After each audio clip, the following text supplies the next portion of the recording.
kalau kamu bingung gimana sih caranya mulai self-love, gimana sih caranya untuk mencintai diri kamu sendiri. Aku bingung deh cara mencintai diri aku sendiri. Berarti video ini buat kamu. Di luar sana udah banyak banget kan yang bahas tentang self-love. Self-love itu kalau diterjemahkan itu kan mencintai diri sendiri ya. Mencintai diri sendiri dari kekurangannya dan juga kelebihannya, kamu harus menerima. Dan itu benar. Ada juga yang bilang self-love itu selalu berprasangka baik dan berpikiran baik untuk diri sendiri. Itu juga benar. Ada juga yang bilang self-love itu berarti merawat diri sendiri dengan baik dan mau upgrade diri. Itu juga benar.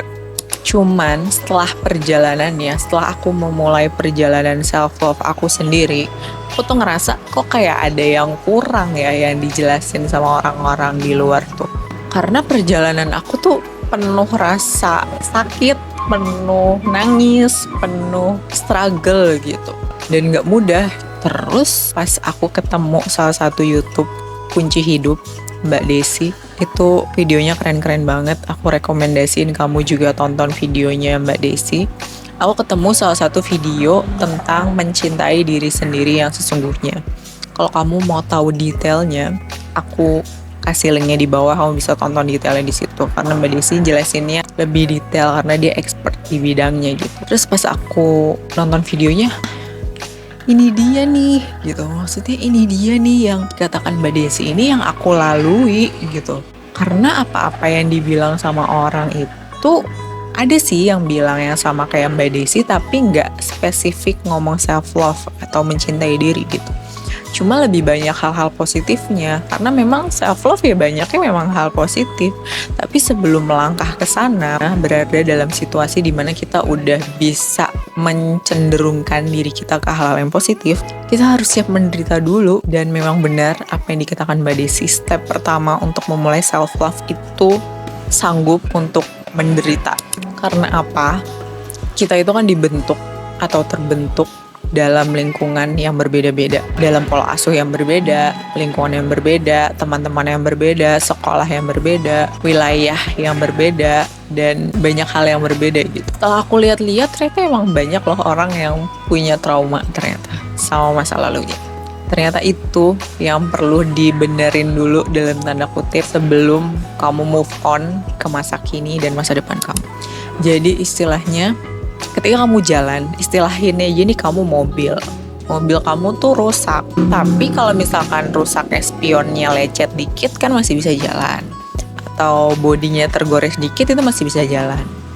Tapi kalau trauma itu kan adanya dalam hati. Aku istilahkan itu tuh mesinnya gitu, mesin di dalam mobil. Kalau kamu tahu mesin mobilnya rusak dan kamu tetap maksain untuk jalan, ya kamu bisa aja tetap jalan kan. Tapi dalam kondisi yang terseok-seok gitu, karena mesinnya belum dibenerin. Itulah yang aku maksud, hal yang bikin aku menderita di awal aku melakukan perjalanan self love. Setiap orang waktunya beda-beda, tapi aku rasa ada satu titik di mana kamu itu ngerasa munek banget gitu. Munek dalam artian mempertanyakan gitu, kok aku gampang ke-trigger sama satu hal, kok aku gampang marah, aku nggak terima sama salah satu hal. Terus ketika aku merenung, duduk, oh ternyata aku punya trauma di titik ini gitu. Aku merasa seharusnya aku nggak diperlakukan kayak gitu, seharusnya aku nggak mengalami hal itu. Dan dulu aku tuh belum ngerasain itu sebagai trauma. Tapi sekarang ketika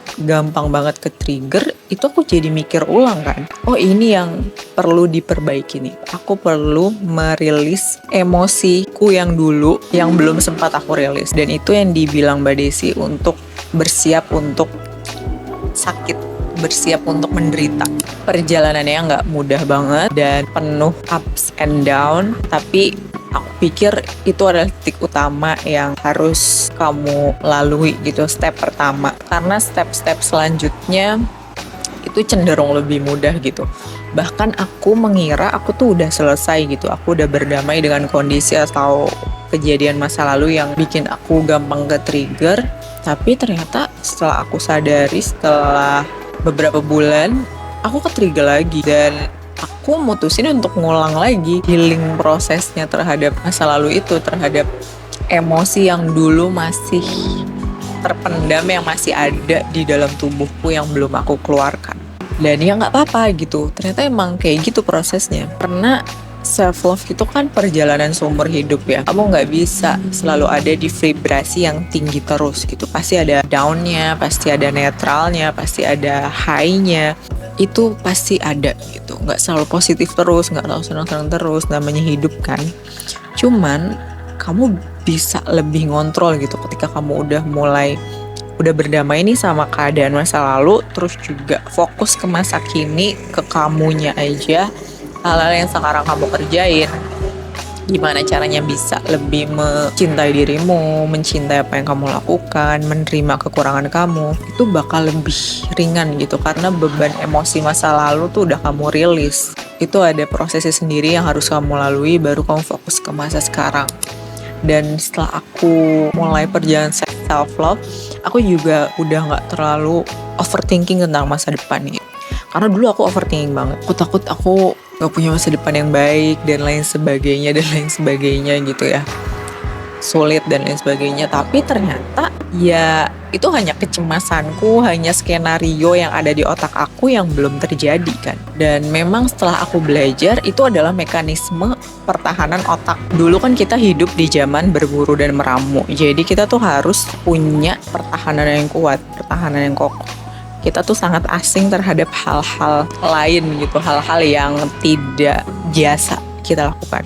Makanya cenderung perubahan-perubahan positif itu cenderung sulit untuk dilakukan karena itu asing, dan itu yang harus diubah gitu. Maksudnya yang harus dilawan, karena mekanisme otak kita tuh emang bertahan gitu. Dan hal-hal baik, hal-hal positif yang emang baik ya harus dipaksakan memang. Karena kalau nggak dipaksakan, otak kita nggak bisa nerima. Ketika udah dipaksakan dan terus menerus dan ternyata efeknya baik, otak kita tuh mulai menerima, badan kita mulai menerima, dan itu bakal jadi habit gitu ke depannya. Dan setelah itu aku mulai, ya udah ternyata fokusnya sebenarnya masih sekarang aja gitu.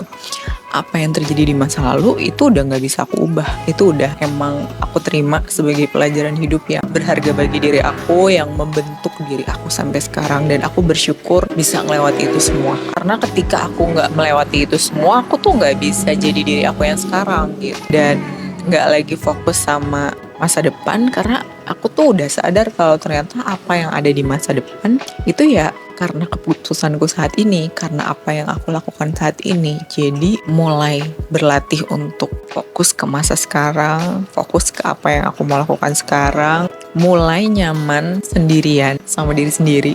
Itu juga step self love, karena kamu tuh ngerasa kamu punya sahabat gitu. Kalaupun sendirian ya nggak masalah juga gitu. Dan masih banyak lagi sih bentuk-bentuk self love atau hal-hal positif yang kamu dapat ketika kamu udah self love gitu, memulai perjalanan self love.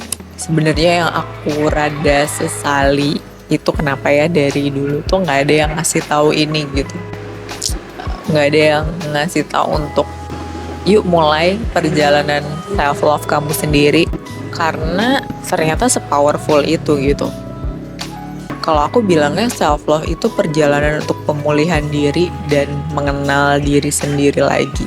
Selain untuk memulihkan, aku juga seneng banget ternyata aku bisa kenal diri aku sendiri lagi. Ada aja gitu loh sifat-sifat yang dulu itu bukan aku gitu, tapi setelah aku mulai lebih fokus ke diri aku sendiri, mulai berkenalan lagi, mulai mengenal lagi diri aku sendiri, aku jadi sadar, oh ternyata aku kayak gini ya orangnya gitu.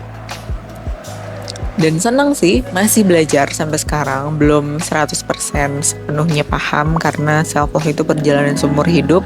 Nanti kalau misalkan fase hidupnya berubah lagi, sekarang aku masih single, masih sendirian. Nanti kalau misalkan aku udah menikah, itu pasti udah beda lagi. Harus disesuaikan lagi. Kalau misalkan aku udah punya anak, itu beda lagi. Kalau misalkan aku udah punya cucu, itu beda lagi juga. Jadi pasti ada ups and down-nya self love itu, tapi gak masalah. Karena apa? Setelah kamu mulai dikit demi dikit paham diri kamu sendiri, kalaupun kamu melakukan kesalahan, it's okay.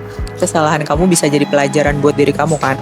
Nanti kamu bisa belajar dari kesalahan-kesalahan itu. Malah aku tuh seneng kalau misalkan aku melakukan kesalahan sekarang, karena jadi dapat pelajaran baru lagi dan jadinya lebih ringan aja gitu.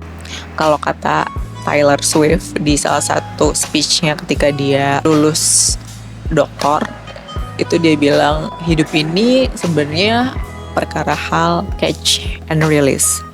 Beberapa hal emang harus kamu rilis biar beban kamu tuh nggak terlalu berat, termasuk fokus ke masa sekarang. Kamu nggak bisa bawa terus beban atau emosi masa lalu kamu atau overthinking terus tentang masa depan kamu, karena keduanya itu semu gitu.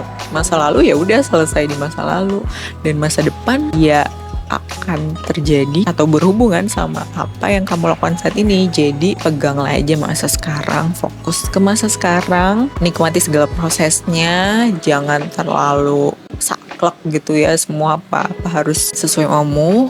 Nikmati aja masa sekarang, dan aku yakin banget aku dan kamu akan jadi orang yang kamu impikan, yang kita semua impikan, karena kita mengusahakan itu semua di masa sekarang.